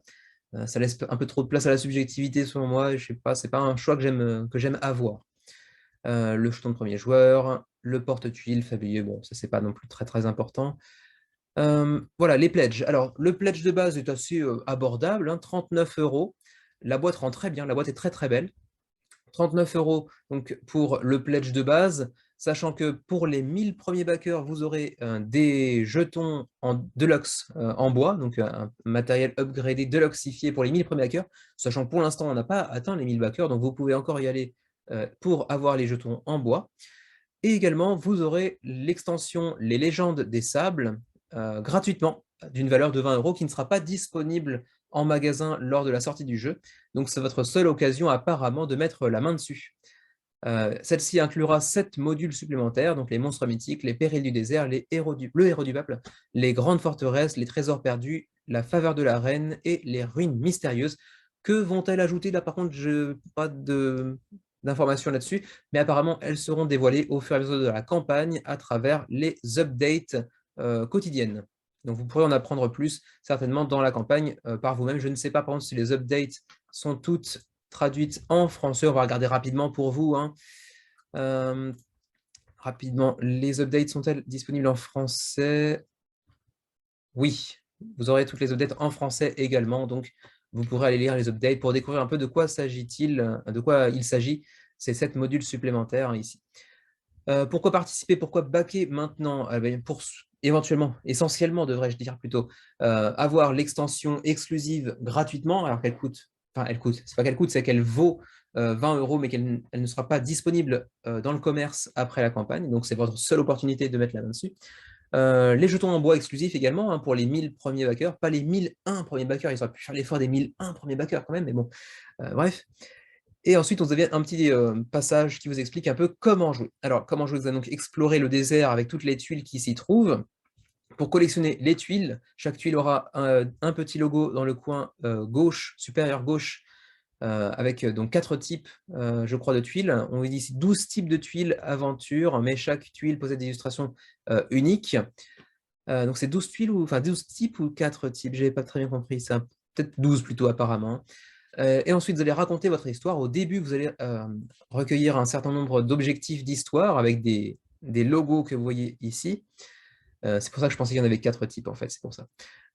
Et donc, vous devrez aller trouver des tuiles correspondant aux prérequis de votre mission, de votre objectif de début de partie, pour pouvoir ensuite vers un conte qui viendra impressionner le sultan. La narration elle-même, eh bien, avec les illustrations que vous trouverez sur les tuiles, il vous faudra vous inspirer de ces images pour pouvoir ensuite imaginer un conte susceptible de plaire à la tablée. Ici, par exemple, on vous donne un exemple avec cette ville en ruine, un oiseau féroce, un roc terrifiant, donc enfin, disons un oiseau, avec ici une arbalète ou un arc plutôt, et des trésors. Avec ces 4 tuiles, vous allez devoir imaginer une histoire. La première pourrait donc être l'histoire d'un trésor découvert dans une ville en ruine, caché dans le nid d'un roc terrifiant. Notre héroïne s'en sort de justesse, mais parvient à s'emparer d'une poignée de pierres précieuses au passage. Donc voilà, vous pourrez aller raconter différents contes avec les mêmes tuiles. À vous de laisser libre cours à votre imagination pour pouvoir convaincre au mieux les gens autour de la table. L'esprit du jeu, on vous dit ici qu'il n'est pas nécessaire d'avoir un master en théâtre pour pouvoir raconter une belle histoire, etc. Mais ceci dit, être éloquent dans ce genre de jeu est toujours largement plus bénéfique que de ne pas l'être, évidemment. Donc, c'est aussi un petit peu ce qui pose problème. Certaines personnes, moi compris, ne sont pas spécialement très doués, très éloquents quand il s'agit d'improviser un scénario basé sur quelques images. Donc voilà pour ce qui est du jeu en lui-même. Vous aurez quelques concours, 4 concours, dont un sera déjà passé lorsque la vidéo sera en ligne. Mais il vous restera le 30 septembre, le 5 octobre et le 9 octobre pour participer et pouvoir obtenir un pledge gratuit, ce qui est plutôt sympa également. Et ensuite, les frais de port. Pour la France ainsi que la Belgique, on est entre 12 et 15 €. Ce n'est pas encore totalement défini. Bon, c'est pour l'ensemble, en gros, de l'Union européenne, en tout cas de l'Ouest. Le Canada, le Luxembourg, pour les autres francophones, on est à 15-18, donc un tout petit peu plus cher. La Suisse, encore un peu plus cher, pour 22 à 25 €. C'est à peu près tout pour Tales of the Arabian Nights. Je crois qu'il n'y a rien de plus en anglais. Ah si, pour les anglais, il y a quand même les stretch goals qui sont débloqués jour après jour. On a donc ici pour la première journée des monstres mythiques qui ont été débloqués, hein, au nombre de 6. Le deuxième jour, on a des coffres de trésors, hein, qui ont été débloqués également. On aura apparemment de nouvelles tuiles d'histoire aujourd'hui, certainement. Donc des stretch goals quotidiens qui ne sont pas vraiment des stretch goals à proprement parler, parce que ce n'est pas fonction du financement apparemment. Donc voilà pour le jeu Tales of the Arabian Nights, ou les contes des mille et une tuiles sur GameFound, pas sur Kickstarter, attention.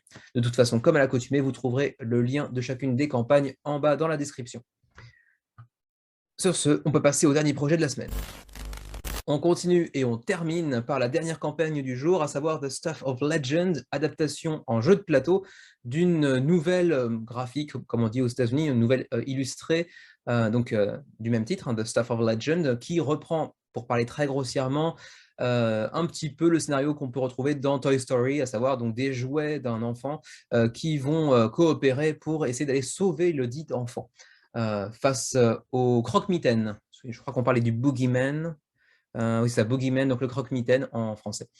Donc, il s'agit d'un jeu pour 3 à 6 joueurs, un jeu coopératif, hein, dans lequel chaque jouet que vous allez incarner possède des capacités particulières et uniques, donc un jeu légèrement asymétrique, bien que coopératif, dans lequel vous allez devoir donc sauver le jeune garçon du croque-mitaine. Mais attention toutefois, parmi les joueurs, parmi les jouets que vous incarnez, l'un d'entre vous, peut-être, vous trahira pour, rallier un peu les rangs, du croque-mitaine, contre vous donc. Direction artistique très jolie, hein, j'imagine fidèle, à l'œuvre d'origine, hein, j'imagine puisque je ne l'ai pas lu. Vous le voyez déjà ici, il y aura tout un tas de miniatures, relativement jolies a priori en tout cas. La direction artistique, rien que sur cette seule image, on peut déjà voir qu'elle est très jolie. Après, il y a quand même ce décompte, ce compte de joueurs de 3 à 6 qui, est pas forcément facile à réunir, à chaque partie, mais en tout cas sur l'idée, sur le papier, ça a l'air quand même très intéressant et très, très joliment illustré. Donc 3 à 6 pour 14 ans et plus, bien qu'il s'agit de jouets pour aller sauver un enfant et cetera, ça reste relativement sombre, donc 14 ans et plus, même si ici on comme toujours, on a l'habitude un petit peu maintenant sur Kickstarter, on met tout de suite 14 ans et plus dès qu'il y a des miniatures parce que ce souci d'enfants qui vont ingérer les éléments des composants du jeu, c'est dangereux. Donc, pour éviter d'avoir à faire des tests supplémentaires, on met généralement 14 ans et plus. Et des parties de 60 minutes à 120 minutes, donc en gros 1 à 2 heures pour une partie. Alors passons directement au pledge, puisque c'est la première chose qu'on nous affiche en dehors des quelques critiques habituelles. Le pledge de base qui correspond à la version retail, donc la version magasin que vous trouverez dans le commerce, elle est à 70 $, c'est la version de base. Vous y trouverez 7 fiches de personnages à incarner avec leurs standees, hein, vous voyez ici donc les jouets que vous pourrez incarner. Ensuite 19 cartes de lieux, donc de trenches, donc les tranchées, de Bloody Hill, donc la colline sanguinolente. Ensuite 32 cartes de rencontres, entre guillemets, avec par exemple un Drosselmeyer, je ne sais pas trop à quoi ça correspond, ou des troupes du Boogeyman, donc les troupes du croque-mitaine. 13 standees de leader. Ensuite, tout un tas de cartes, de petits tokens, un token de pont, je ne sais pas trop à quoi ça correspond, j'ai pas lu les règles, hein, pour être tout à fait honnête. 9 cartes de loyauté. Apparemment, c'est même pas une stratégie, c'est plus ou moins une carte que vous recevez en début de partie, hein, parce qu'on vous dit strictement "You are loyal to the boy" ou to the boogeyman. Donc, vous êtes loyal au garçon ou vous êtes plutôt déloyal et vous allez rejoindre le boogeyman, donc le croque-mitaine. Donc, apparemment, c'est pas un choix, c'est vraiment une carte attribuée en début de partie, j'imagine, hein.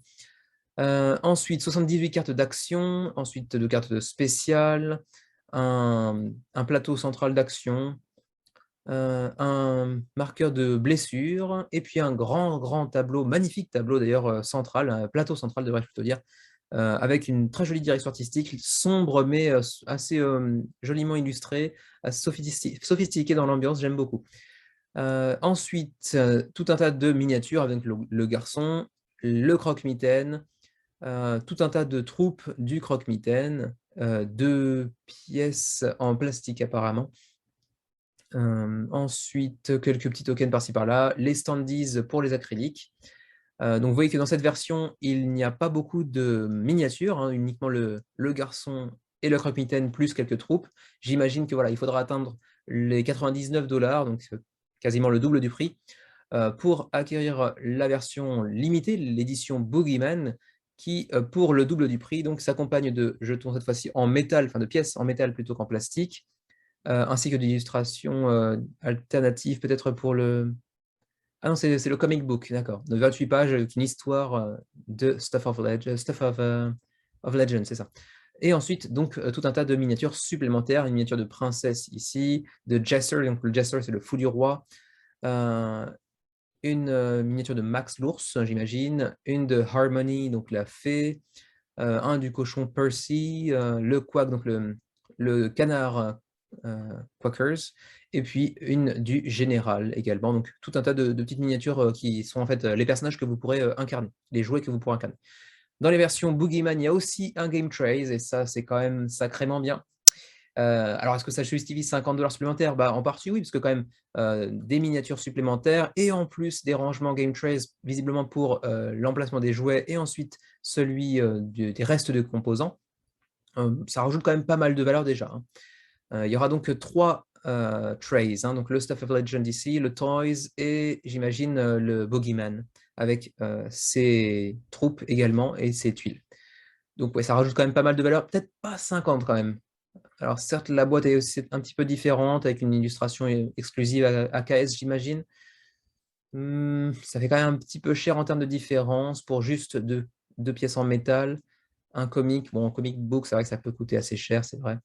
quelques miniatures supplémentaires, les game trays, ça peut les valoir. Ça dépend où on place la valeur de telle ou telle chose dans son esprit. Selon moi, ça fait un petit peu cher en plus, mais bon, je peux comprendre que ça coûte ce prix-là. Ensuite, on a une Artwork Edition pour 300 $, où là, ça coûte vraiment très très cher, où on a les mêmes choses que dans la Boogeyman Edition que vous venez de voir, plus des artworks pour chacun des personnages, donc le Jester, le Quackers, etc. Mais ça fait quand même très très très cher, c'est juste vraiment très le côté exclusivité, quoi, en gros. Ici, on parle un petit peu plus du système d'allégeance, de loyauté, entre guillemets. Euh, En fait, vous allez bien recevoir en début de partie une carte qui stipule si vous êtes loyal envers le Boogeyman, donc le Croque-Mitaine, ou envers le garçon. Les joueurs loyaux, pardon, tout, je parle de l'anglais et du français en même temps. Les joueurs qui sont loyaux envers le garçon feront tout en leur pouvoir pour l'aider, pour le sauver, alors que ceux qui seront loyaux envers le Boogeyman, le Croque-Mitaine, ils essaieront de faire échouer leur partenaire jouet dans leur mission de sauvetage, entre guillemets. Toutefois, attention, ces allégeances pourront changer en cours de partie et d'anciens jouets loyaux aux garçons pourront tout à fait se retourner pour rejoindre les camps du Boogeyman, et à l'inverse, des jouets ayant servi sous les ordres du Boogeyman pourraient eux aussi se rendre compte de leur erreur et revenir du bon côté, donc du côté du garçon, et de vouloir le sauver. Donc ça peut être intéressant, mais d'un autre côté, scénaristiquement, ça peut être aussi un peu bizarre de faire une partie de 2 heures sur 1h30, on va tenter de sauver le garçon, et d'un seul coup, on va se retourner et participer à sa chute. Et à l'inverse, d'autres qui, pendant 1h30, 1h45, vont être pour le Boogeyman et qui finalement se retournent pour rejoindre les rangs du garçon. Ça peut être un petit peu bizarre aussi, ça dépend comment c'est traité, à voir. C'est intéressant mécaniquement parlant, une trahison qui peut finalement se retourner, et c'est quelque chose que j'ai assez rarement vu, mais ça peut être intéressant. À voir comment ça s'est traité. Ensuite, on a une armée de jouets oubliés qui viennent rejoindre les troupes du Boogeyman. Ce seront les minions, entre guillemets, du Boogeyman. Ils peuvent se cacher apparemment n'importe où et vous chasser également à travers l'obscurité, apparemment.